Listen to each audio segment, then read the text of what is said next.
जान से भी प्यारा शख्स खोया है मैंने, और लोग कहते हैं तुझे दर्द सहना नहीं आता।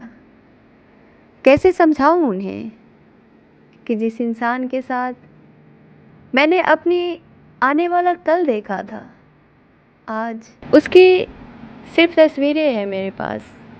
कभी कभी हम अपनों से छोटी छोटी बातों पे नाराज़ हो जाते हैं, फ़ोन नहीं उठाते, मैसेज का रिप्लाई नहीं करते और सोचते हैं कल बात कर लेंगे। लेकिन क्या होगा अगर वो कल कभी आए ही ना। ये कहानी है मीरा और अमन की, और एक ऐसी फ़ोन कॉल की जिसे मीरा ज़िंदगी भर नहीं भुला पाई। मीरा और अमन की मुलाकात कॉलेज में हुई थी। पहली मुलाकात में दोनों सिर्फ दोस्त बने थे, लेकिन धीरे धीरे उनकी दोस्ती गहरी होती गई। दोनों एक दूसरे से अपनी हर छोटी बड़ी बातें शेयर करने लगे। मीरा का मूड खराब होता तो अमन बिना पूछे समझ जाता। वो कहता, तुम कुछ छुपा रही हो। मीरा हंसकर कहती, तुम्हें कैसे पता। अमन मुस्कुराकर जवाब देता, क्योंकि तुम्हारी खामोशी भी मुझे सुनाई देती है। मीरा को अमन की यही बातें सबसे ज़्यादा पसंद थी। वो सिर्फ उसका बॉयफ्रेंड नहीं था, अच्छा दोस्त भी था।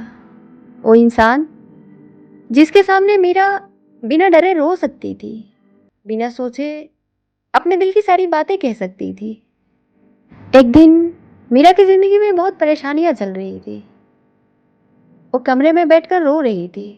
फिर उसने अमन को कॉल किया। अमन ने पूछा, क्या हुआ, तुम ठीक तो हो। मीरा ने कहा, सब कुछ खराब हो रहा है यार, मुझे समझ नहीं आ रहा मैं क्या करूं। अमन कुछ देर चुप रहा। फिर उसने सिर्फ 3 शब्द कहे, मैं हूं ना। बस ये 3 शब्द मीरा के लिए पूरी दुनिया के बराबर थे। उसने पूछा, तुम कभी मुझे छोड़ोगे तो नहीं।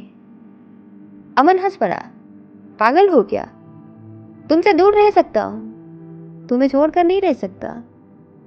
मीरा मुस्कुरा दी।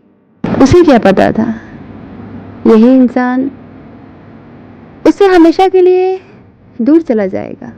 एक शाम अमन ने मीरा को मिलने के लिए बुलाया।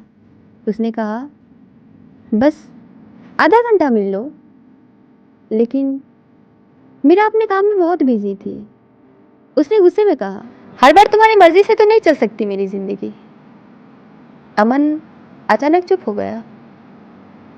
उसने सिर्फ इतना कहा, ओके, जब फ्री हो जाओ तब बात करना। फोन कट कर दिया। कुछ देर बाद अमन के कई कॉल्स आए, लेकिन मीरा ने एक भी कॉल रिसीव नहीं किया। उसने सोचा कल बात कर लूंगी। उसे बिल्कुल भी अंदाजा नहीं था कि उसकी जिंदगी का सबसे बड़ा पछतावा इसी एक फैसले से शुरू होने वाला है। अगली सुबह मीरा के फोन पर एक अननोन नंबर से कॉल आया। उसने उठाया। हेलो। दूसरी तरफ से आवाज आई, क्या आप अमन को जानती हैं।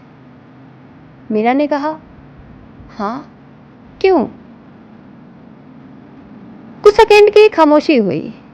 फिर सामने वाले ने कहा, कल रात उसका एक्सीडेंट हो गया था। मीरा को लगा जैसे उसके आसपास की सारी आवाजें बंद हो गई हो। उसके हाथ से फोन गिर गया। वो सिर्फ एक बात को बोल पाई, नहीं। वो तुरंत अस्पताल पहुंची, लेकिन वहां पहुंचकर उसे पता चला अमन जा चुका था, हमेशा के लिए। मीरा उसके पास बैठकर बस यही कहती रही, अमन, मैंने तुम्हारा फोन क्यों नहीं उठाया। तुमने मुझे कहा था ना तुम मुझे कभी नहीं छोड़ोगे, फिर तुमने मुझे क्यों छोड़ दिया। मैं तुम्हारे बिना नहीं रह पाऊंगी। अमन, तुमने ये ठीक नहीं किया। अमन के जाने के बाद मीरा की जिंदगी पूरी तरह बदल गई।